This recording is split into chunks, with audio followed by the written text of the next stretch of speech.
We found ourselves with a little bit of time on our hands, like a lot of people at the moment. So we've decided to do a little bit of a refit.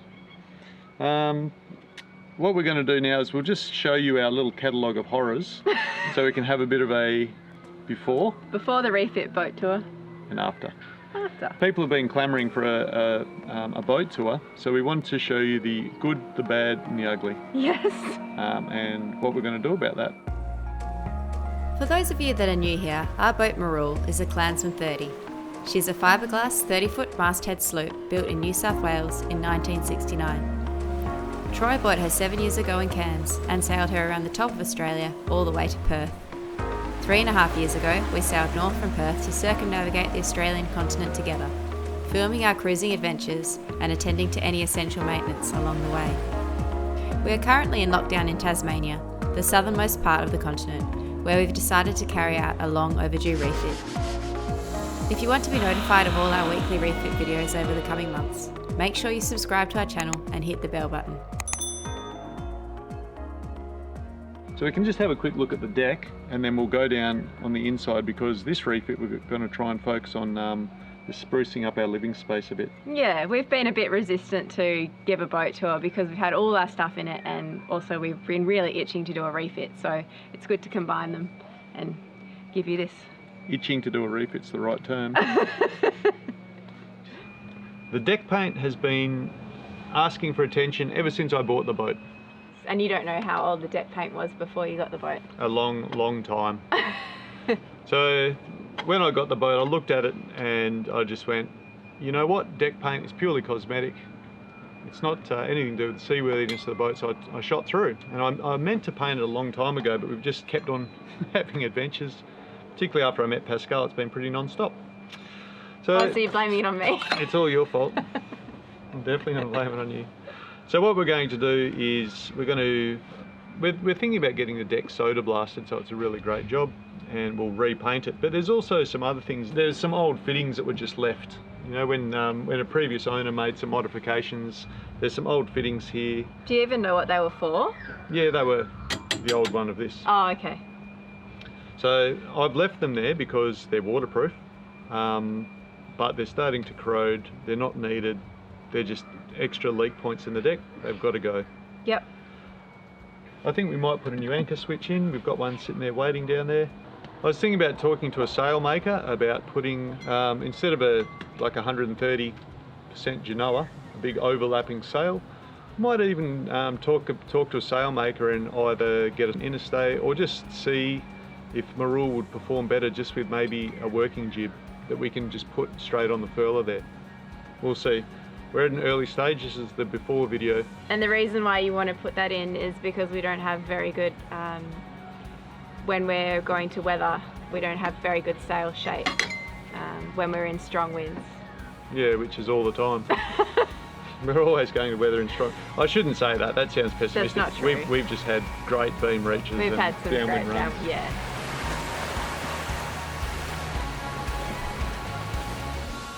Okay, the other thing is a new boom. We've got a new boom coming on, and I'm thinking about, if we've got time, to do a little bit of a Dodger renovation, but it'll be something a little bit different. But I won't talk too much about it. We'll just see how that goes when we get to it. Yep. All right. Some of these rails here, I'm hoping I can undo these screws and then they just push through and we can just pull them out and clean them up because they're a bit rusty, and I think the threads are gone in them.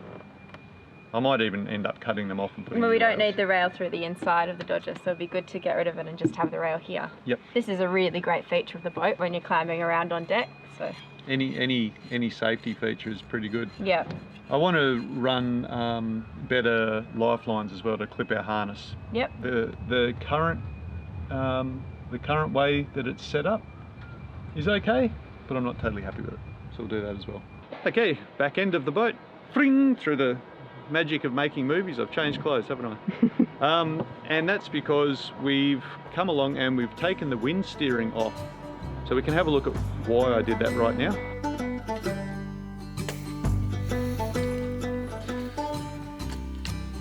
The bushes are gone.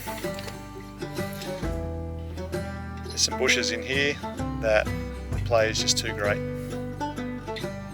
So we're going to pull this apart and rebush it, and then all of that play and slop will be gone, because we can see here there's quite a bit of play in there, and you really don't want that.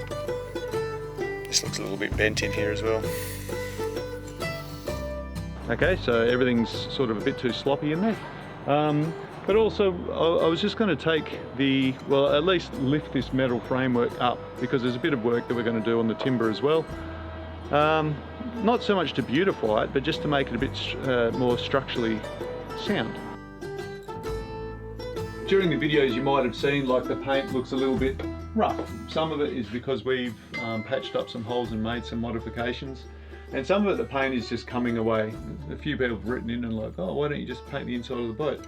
And the reason we haven't till now is because we haven't been able to take time out, and we want to do a proper job. So what's happened is paint's gone on in the past here, but the issues that we've got is it's not the new paint is falling off, it's just that there's new paint on top of the old paint, and the old paint isn't bonding very well. And we can actually see here that where there's paint missing, you can look, and then there's layers, and you can see the new paint has bonded really, really well, but you can actually see that the old paint is coming off. So we're going to remove everything. Everything must go. This arrangement through here, that's been bugging me, but more especially Pascal. So what we might do is we'll use this as a template. We'll take this off, and then that means we can paint all in behind and clean it. We'll use that as a template, and we'll just give that a new fascia. Some of it's not too bad. I don't know, like these, I'm not that thrilled by these catches, but they're incredibly effective, and they're really, really simple, and they're cheap, like the budgie. Before we remove these timbers, okay, I've just put a little bit of masking tape on here, and just in the excitement of the moment, you can rip everything off and you don't know where it goes back. So we'll just mark these with masking tape for the time being. Yes, we might sand them and give them a bit more of a finish up before they go back on. Even if they don't, we can still use them for length if we find some other nice timber to put up here. There's wiring up here that's running through, more wiring going up into the mast, and it all runs just, there's 3 separate runs going through here. Again, it was bugging me before. But you've got 2 options when you get a boat. You can buy an old boat and you can put it up on the hard, and you can spend about 1.5 years fixing everything up. Or you can do what we did and sort of get a boat and just get it working and go. I sort of recommend that. You won't have a really snazzy looking boat, but after we probably pushed it a bit far with a few years and going around Australia as we have. But if you sail for at least 1 year before you do a major refit, you'll really, really know what you want to address. So we're going to pull out that wiring. I want to redo the wiring that's up in behind the actual wiring board in the fuses. There's a lot of issues there, and I'm going to pull out all the wiring of the engine because the Yanmar dash doesn't work. So I'm going to put new gauges, new alarms, and after like a new Yanmar tachometer to replace the sender unit on the gearbox, because our tacho, the one that counts how many revs the engine does, it counts the teeth in the flywheel. That sender's fine, but the actual tacho itself is buggered. I could go and buy a new one, but it's going to cost just $1 squillion. So we're going to have a workaround on that. Okay, so this is the forward bunk where we sleep. This paint is hanging in there, not too bad. We've got a good exterior satin finish paint, and we put that in, and it's holding up all right. But again, there's a few issues here, and someone that's cynical might say that they're parts that are hard to reach and sand and clean. The paint's failing on them for some reason. So, and of course the base here. It's never had any attention really at all. It just gets periodically cleaned, but it's the original paint. So, and you can see from when you fixed the water tank. Yep. So when we never repainted that. When we had a go at that, it was it was sealed, so there's no fiberglass, but it's just resin, and we just left it again. We were just pressed for time and money. So, and that's the thing. Like, we're operating within a budget, and we try and get the best we can. We're going to leave this. This is how we keep our hatch shut. It's just a ratchet strap around a piece of wood, and it is incredibly strong, very reliable, and very simple. The other thing is, in here we do have a really ugly LED light that when you turn it on, it's in your eyes, and it sort of offends me anytime you can look straight at a light. So we might just put some nicer lights in here as well, so Pascal can read her book. Mm-hmm.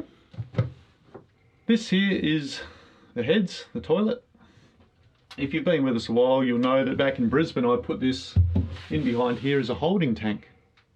When you flush the toilet, it goes up into here, into the storage tank, and this tank is above the water line. So when you want to drain it, there's a valve in there we open, and it drains by gravity. When we go sailing, that water is free to come up, wash around. This thing, sometimes it smells, but not very often. When we're making water with our water maker, it's really handy to have a holding tank, because you don't have to, like if I'm making water and I hear the toilet flush, I don't have to run and turn it off. But it's also really good. You can just shut the holding tank, even if you're in a place where you can discharge. You can just still shut the holding tank at the start of the day, and you know that none of the wastewater is going to recycle through your toilet pump. So it's been a great addition. But what we're going to do in here, the paint is still all right, so we might just give it a light sand just to key it in, and then we'll just paint it with the same paint that's everywhere else. But also here, this is the wiring that goes up to the mast. All right, look at it, just sort of slopping around, annoying me, annoying Pascal even more. So what I might do is just, and it runs through our cupboards, which is pretty hopeless. So what we'll do is we'll go and get some trailer flex, okay, the stuff that you wire up your trailer plugs with. We can get 5-core trailer flex. Each one of the conductors can carry 5 amps, and it's tinned to like marine grade. So the outside of it is about 6.5 millimeters. So we can have that, and then at the other end we'll have 5 conductors. So I'm going to bring that along, and in here there's a little tube where we should be able to hide the wire. I'll have a little junction box up there with some fuses in it, and then I'll wire the mast electrics into that. And then we can just get rid of all of this stuff here. The other thing is this. There's a VHF antenna at the top of our mast. And when this was installed, someone's just used a coax cable connector that you just use like inside for a television. It's not really marine grade. So we've got this big lump of corrosion on here. So we're going to get rid of that. And I'm also going to just get some coax connectors, and we'll connect that up, and then we'll have a really high, nice VHF aerial for our radio. So that's the refit that's going to happen in here. A little bit of rewiring, a little bit of painting, but not too much. And I might just even knock some of the longer threads off these machine screws that are holding this window in. The other thing, and if we look up here straight above the camera, we can see a bit of a skylight, and there's one there in the pantry as well where Pascal's filming me from. There used to be Dorade boxes here, but it had a few flaws in the design and they leaked like crazy. All right, they let water in. One of the biggest successes we've had with Marul over the years is just tracking down every last leak and getting rid of them, almost every single one of them. So that was leaking. So what we did is we knocked those Dorade boxes off. Again, we were pressed for time, so I quickly just made a plug of expanding foam, sanded it, and then just used that to fiberglass a quick waterproofing layer, if you like. It was strong enough to stand on, and that's all it had to be. Poof, we shot off to the west coast. But now I need to actually dig out that foam that I used as a temporary support, put some thickened epoxy in there, and then glass it on this side so it's really nice and strong, and I'll do that on both sides. So we're in the pantry now. We've made a quick jump. This is a particularly disreputable spot. So normally there's shelves here, I pulled all of those out so we can really get in. Because these dorades were leaking so badly, the paint on the roof here is completely shot. Luckily, the coach top of a Klansman is solid fiberglass. It's not really thick, but it's solid glass, and that means that you don't get any delamination from water ingress when you do get water leaks in the deck, so that's really great. But what it does mean is the paint in here is just completely stuffed, which isn't a bad thing, you know, because most of it's just coming off. Some of the other stuff, we're going to have to work to get it off. But so we're mainly involved in just getting this paint off, sorting that out. These ports aren't leaking, so that's really great. Just recently, this is the shroud where it comes through. This is our chain plates, if you like. These were dribbling a little bit of water on this side, and I just recently pulled that out, and instead of Sikaflex I used butyl tape, so that sorted out that leak. But because that was dribbling water for a little while, some water got into this shelf, so I've opened up all the fiberglass so that can dry out. So we're letting that dry, and then I'll re-glass that. If it doesn't dry out and I'm not entirely satisfied with it, I'll just cut this shelf out and I'll just re-glass another shelf in. And then we'll put some shelves in once we've done the painting. New shelves. Woo! So essentially, that's where we're at, just at this very early stage. We're going to go through from the start, the pointy bit of the boat, and we're going to work backwards. I also want to just address some of the lockers down here in the quarter berth. That quarter berth timber here, it's rotten, and that's because there used to be a hatch put in the deck there that leaked, and there was a hatch further back that was put in the side that leaked. It's all been a little bit of a disaster back there, so I think rather than try any remedial sort of bodgy job, the ideal thing really would be, and I think what we'll do, is actually go through and cut, like leave a 1.5 to 2 inch lip of good material all around the outside, and then just cut new plywood exactly to that size, re-glass it. We can have a look in this locker. So this locker, again, in the lockers, none of them got any sort of paint. What I did was just make sure that there's no problems with the actual hull, and off we went. But what you want to look out for, particularly if you're buying a boat, is if there's any high water marks in your lockers. This one's got one. And that is because this boat used to leak, and this locker has filled right up. So there's a few areas of rot in there that I'd like to address. Okay. And all of this was through leaking deck fittings. So it doesn't leak anymore. This has been dry for a long time, but it doesn't matter because that water's got in there and it's done the damage. It's all pretty bad to look at. But I guess the old saying is perfection is the enemy of good, isn't it? We've managed to take this boat, as rough as it is. I bought this in Cairns, sailed all the way over the top, went from Broome to Perth, 3 metre seas on a 3 metre swell. It was like head to weather the whole way down. John Sanders, he lost a boat in the same time that I was sailing down. That's nothing, if John Sanders can lose a boat though, the boat it was in worse shape than Marul, but the weather was enough that even a seasoned sailor like him, he had to step off a boat. So Marul made it down there. So the thing is if you're looking at a boat, and you're wondering, can I go? Maybe you can, just scale your adventure, but try not to get too hung up on getting everything absolutely perfect. There's some people that are going to look at this and just go, this is absolutely terrible, I'm going to unsubscribe. It should be awesome. If you're struggling with your budget and you're trying to get there in an adventure, you can probably do it. It doesn't absolutely need to be that pretty if you can live with it. Some people couldn't live with this, and I appreciate that. We could and we did, but now we can't anymore. Yes. We've actually got the time now. We've been forced with this coronavirus. It's actually a silver lining. We can't go into any national parks. We can't do anything really. So we've taken some time off, and now we've got a month or two on our hands that we didn't expect. So we're going to beautify our boat. It's not going to be any more seaworthy, but it'll be a little bit better on our mental state. Next week, the demolition begins and Troy gets stuck into fixing our wiring runs and battery connections. If you enjoyed this week's video, thanks for giving it a like. We would like to thank all our viewers whose continued funding has made it possible to bring you these episodes every week. We look forward to seeing you next week. Bye for now.